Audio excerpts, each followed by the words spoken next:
नमस्कार, आप देख रहे हैं जस्ट इंडिया और मैं हूं आपके साथ काजल ठाकुर। खबरों की शुरुआत करेंगे उससे पहले हेडलाइंस के प्रायोजक हैं micron light counts on us, group of industries, Asian colour coated spark limited, Oscar super speciality hospital and trauma centre, rush cars private limited, showroom for test drive.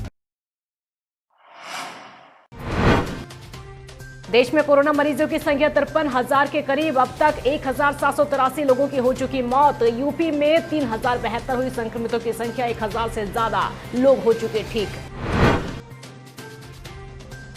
श्रमिक स्पेशल ट्रेन से उन्नाव पहुंचे प्रवासी मजदूर। प्रशासन की निगरानी में सभी को ट्रेन से उतारा। सभी मजदूरों को थमाई होम क्वारंटाइन की पर्ची। अहमदाबाद से कन्नौज के लिए भी स्पेशल ट्रेन।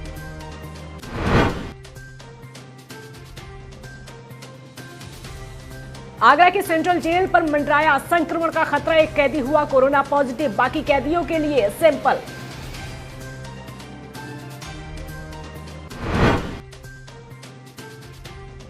और लॉकडाउन में भी थम नहीं रही हैवानियत। जालौन में नाबालिग लड़की के साथ हुआ दुष्कर्म। आरोपी युवक को किया गिरफ्तार, जेल भेजा।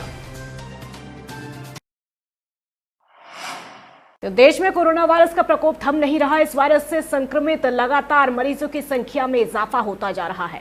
स्वास्थ्य मंत्रालय के ताजा आंकड़ों के मुताबिक देश में अब तक महामारी से संक्रमित मरीजों की जो संख्या है 53,000 के करीब हो गई है। मंत्रालय के मुताबिक अब तक 52,952 लोग कोरोना से संक्रमित हो चुके हैं। वहीं 1,783 लोगों की मौत हो चुकी है। हालांकि आपको ये बता दें कि 15,267 लोग ठीक भी हुए हैं। तो देश के साथ साथ उत्तर प्रदेश में भी कोरोना मरीजों की संख्या में इजाफा हो रहा है। गौतम बुद्ध नगर में 10, अलीगढ़ में 3, झांसी में 3, फिरोजाबाद में 2, हाथरस में 2, सिद्धार्थनगर में 1, बिजनौर में 1 और कोरोना संक्रमित मिला है। तो जिसके बाद प्रदेश में संक्रमितों की जो संख्या है तकरीबन 3,072 हो गई है, जिनमें से 1,832 सक्रिय हैं। 1,080 लोग पूरी तरह ठीक हो चुके हैं। तो आपको ये बता दें, लगातार संक्रमित लोगों की जो संख्या है बढ़ती जा रही है। स्वास्थ्य मंत्रालय के ताजा आंकड़ों के मुताबिक देश में अब तक महामारी से संक्रमित मरीजों की जो संख्या है 53,000 के करीब हो गई है। मंत्रालय के मुताबिक अब तक 52,952 लोग कोरोना से संक्रमित हो चुके हैं। वहीं 1,783 लोगों की मौत हो चुकी है। हालांकि आपको ये बता दें कि 15,267 लोग ठीक भी हुए हैं। तो देश के साथ साथ उत्तर प्रदेश में भी कोरोना मरीजों की संख्या में इजाफा हो रहा है। गौतम बुद्ध नगर में 10, अलीगढ़ में 3, झांसी में 3, फिरोजाबाद में 2, हाथरस में 2, सिद्धार्थनगर में 1, बिजनौर में 1 और कोरोना संक्रमित मिला है। तो जिसके बाद प्रदेश में संक्रमितों की जो संख्या है तकरीबन 3,072 हो गई है, जिनमें से 1,832 सक्रिय हैं। 1,080 लोग पूरी तरह ठीक हो चुके हैं। तो आपको ये बता दें, लगातार संक्रमित लोगों की जो संख्या है बढ़ती जा रही है। उन्नाव रेलवे स्टेशन पर श्रमिक स्पेशल ट्रेन पहुंची, जिसकी बोगियों को जिला और रेलवे के अधिकारियों की निगरानी में खोला गया। तो पुलिस की निगरानी में सभी श्रमिकों को धीरे धीरे बाहर निकाला गया। प्लेटफॉर्म पर मौजूद स्वास्थ्य विभाग की टीम सभी श्रमिकों की थर्मल स्क्रीनिंग कर रही थी और साथ ही साथ होम क्वारंटाइन की पर्ची भी थमा दी गई उनको। इस दौरान शारीरिक दूरी के पालन पर विशेष जोर दिया गया।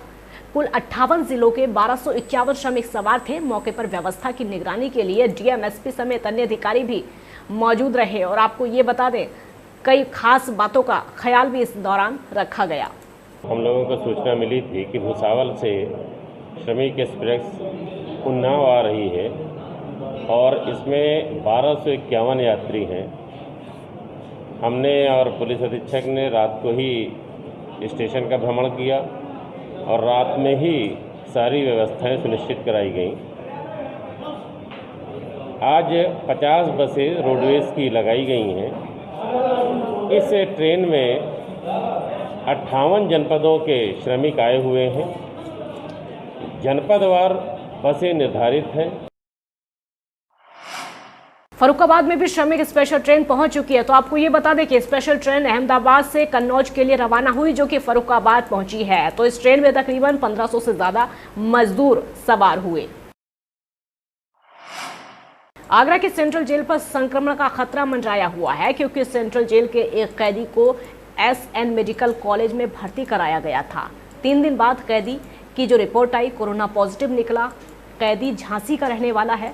कैदी के कोरोना पॉजिटिव निकलने के बाद आगरा जेल प्रशासन ने संपर्क में आने वाले सभी कैदियों को फिलहाल क्वारंटाइन किया है। लगभग 1 दर्जन भर कैदियों की सैंपलिंग कराई गई है। के बाद तत्काल हमने सीएमओ जनपद के सीएमओ साहब से बात की और बात करके वस्तुस्थिति से बताई और उनको हिस्ट्री बताई कि यहाँ पर कोई इस प्रकार की हिस्ट्री नहीं रही है, बंदी कभी बाहर नहीं गया है। Head of department microbiology department SN medical college, उनको भी एक पत्र भेज करके इस बंदी की रीसैम्पलिंग टेस्ट कराने का हमने अनुरोध किया है।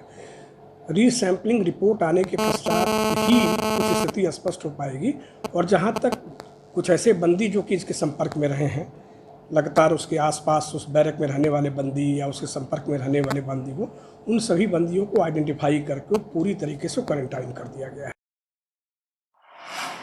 कानपुर देहात में थाना गजनेर में मनेथू गांव का निरीक्षण किया गया, जिसमें कोरोना पॉजिटिव मिला है। पॉजिटिव के संपर्क में आए लोगों को क्वारंटाइन कर दिया गया है। पूरे गांव को हॉटस्पॉट घोषित करके गांव में आने जाने वाले रास्तों पर बैरिकेडिंग कर दी गई है। साथ ही लोगों की दैनिक जरूरतों को पूरा करने के लिए प्रशासन द्वारा व्यवस्था भी की गई है, तो डोर टू डोर डिलीवरी की भी व्यवस्था लगातार की जा रही है। आज हम मनेथू गांव में आए हैं, जो हमारे जनपद का एक हॉटस्पॉट बना है। इसको गांव को पूरी तरीके से सील कर दिया गया है। गांव में जाने आने के 4 रास्ते हैं। चारों रास्तों को पुलिस ने घेराबंदी करके यहाँ बैरियर लगा के पिकेट ड्यूटी लगा दी गई है।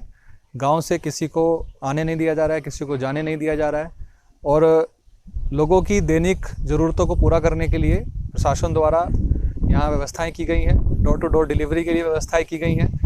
यहाँ इस तरह के नंबर प्रचारित किए जा रहे हैं, जिनसे कि अगर कोई व्यक्ति आवश्यकता पड़े तो तत्काल फ़ोन करके संपर्क कर सके। अलीगढ़ में मानवता शर्मसार कर देने वाली तस्वीर निकलकर सामने आई है। गरीब और बेसहारा लोगों को लॉकडाउन के चलते बांटने वाला आलू उद्यान विभाग ने कूड़े के ट्रैक्टर ट्रॉली में रखकर भेज दिया। स्मार्ट सिटी की शर्मनाक तस्वीर सामने आई है। लॉकडाउन के चलते प्रशासनिक अधिकारी गरीब बेसहारा लोगों को खाना वितरण कर रहे हैं। कोरोना वायरस को लेकर साफ सफाई का खासा ध्यान रखने की बात कही जा रही है। बावजूद इसके उद्यान विभाग की बड़ी लापरवाही और मानवता शर्मसार कर देने वाली तस्वीर सामने आई है। तो लोड होने वाली ट्रैक्टर ट्रॉली में गरीब और बेसहारा लोगों को बांटने वाला आलू भेजा गया। आलू ले जा रहे हैं सर। कहाँ जा रहे हैं? जा रहा है हरी गार्डन, हबीब गार्डन लॉज में। काय लिए जा रहे हैं? बटने लिए हैं? बटने लिए। किन लोगों में बटेंगे? क्या है? गरीब लोगों को खाना बटेगा? खाना भी बटता है वहाँ, आटा भी बटता है, चावल भी है, दाल वगैरह जो कुछ होता है वो बटता है। तो क्या है इस ठेली में आपकी में? आलू।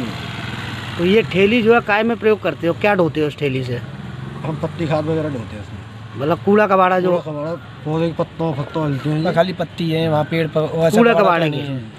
हम आलू लेके आए हैं, पैकेट बने हुए हैं, ये हबीब गार्डन जा रहा है। जो गरीब लोग हैं उनमें बटेगा। ये क्या बनेगा इसका कच्चा आलू है, ये बटेगा। वहाँ पे जाके पैकेट बनते हैं, आटा वगैरह जो भी है उनका, उसमें जब पैकेट बन जाता है जब बटता है ये गरीब आदमी में। तो ये किस डिपार्टमेंट की है ये? हम लोग उद्यान विभाग से आए हैं। उद्यान विभाग से? तो क्या ढोते हो उस ठेली में नॉर्मल दिनों में? वहाँ पे खाली खाद का है और पत्ती पत्ती ढूंढते हैं बस उससे। अब बूढ़ा जो हो जाता है। अब इसको साफ करके लेके आए, आलू ढूंढ रहे हैं। जालौन के गांव में नाबालिग लड़की के साथ हैवानियत का मामला सामने आया है। दरअसल एक लड़की अपने घर से खेत पर लकड़ी लेने के लिए गई हुई थी। तभी खेत पर गांव का एक युवक आया और उसके साथ छेड़खानी करते हुए दुष्कर्म किया। पीड़ित लड़की ने अपने साथ हुई पूरी घटना को अपने परिजनों को बताया, जिसके बाद परिजन पुलिस के पास पहुंचे। पुलिस ने मामले को दर्ज करके आरोपी को गिरफ्तार किया और उसके बाद जेल भेज दिया। हम खेत में लकड़ी बीनने गए थे, तो वहाँ पे बीन रहे थे हम अकेले, कोई भी नहीं था साथ में। तो वहाँ पे एक लड़का आया, रवि नाम का, मेरे साथ में जबरदस्ती करने लगा, मेरा हाथ पकड़ने, मैंने आवाज़ लगाई कई सारे लोगों को। इसमें मुकदमा पंजीकृत किया गया था जी, उनके पिताजी की लिखित तहरीर पर जी। विवेचना में एसआई बलराम शर्मा द्वारा की गई जी। एक जो मेन अभियुक्त था उसको गिरफ्तार किया गया है जी। और लड़की के बयान के आधार पर 376, 511, 504, 506 IPC और पॉस्को एक्ट में गिरफ्तार कर विधिक कार्रवाई की जाएगी। फतेहाबाद क्षेत्र के आगरा लखनऊ एक्सप्रेसवे के सर्विस रोड पर ग्राम विचोला के पास में 2 मोटरसाइकिलों की आमने सामने की भिड़ंत हो गई, जिसमें एक व्यक्ति की मौके पर ही मौत हो गई, वहीं 2 लोग गंभीर रूप से घायल हो गए। घटना की सूचना पर पुलिस मौके पर पहुंची, घायलों को अस्पताल में भर्ती कराया गया। उसके बाद मामले की जांच शुरू हुई, लेकिन इस पूरे मामले में एक व्यक्ति की मौत हो गई। खबरों में फिलहाल इतना ही। देखते रहिए जस्ट इंडिया। नमस्कार।